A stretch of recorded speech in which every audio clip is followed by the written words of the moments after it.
მართლმადიდებლები მუსლიმანებს ხელს აღარ შეუშლიან თეთრიწყაროს მუნიციპალიტეტის სოფელ წინწყაროში რელიგიურ ნიადაგზე დაპირისპირებულ მხარეებს შორის შეხვედრა გაიმართა. შეხვედრას წალკისა და მანგლისის ეპარქიის მიტროპოლიტი მეუფე ანანია და საპარლამენტო უმრავლესობის ფრაქცია ქართული ოცნების თავმჯდომარე ზაქარია კუცინაშვილი ესწრებოდნენ.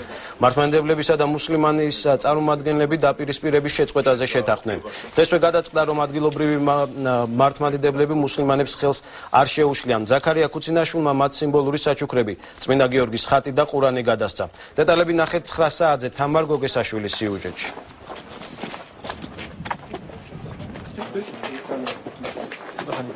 ყველა ადამიანს აქვს უფლება, თავისუფლებები ყველა არის დაცული, უნდა იყოს დაცული და ყველა შეუძლია თავის სახში ილოცოს და ჩვენ გავაგრძელებთ როგორც მეგობრები ვიყავით და ვართ ერთი ქვეყანა, ასე გავაგრძელებთ ცხოვრებას მომავალშიც.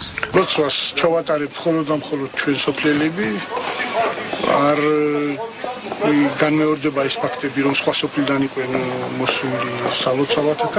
ეს მხოლოდ და მხოლოდ რელიგიურ დღეებში და დაუშვათ გასვენების დროს, ასე წლის მერე როცა იქნება ასე. ასე რომ ერთი სიტყვით, ვისაც უნდა რომ ამ საქმეში ჩვენ კარგად ვიცხოვროთ, ხელი არ შეგვიხალოს და არ მოვიდეს, ამას მოვთხოვთ ჩვენ. ჩემი კოლეგა ბატონი სოსო ვახტანგიშვილი და მე გადავცემთ სიმბოლურად წმინდა წინ ყურანს ბატონ ადიმს და ეს იქნება დღევანდელი დღის გამსაზღვრელი და წმინდა გიორგის ხატს გადავცემთ ჩვენს რევს მეუფეს დახმარებით და კურთხევით.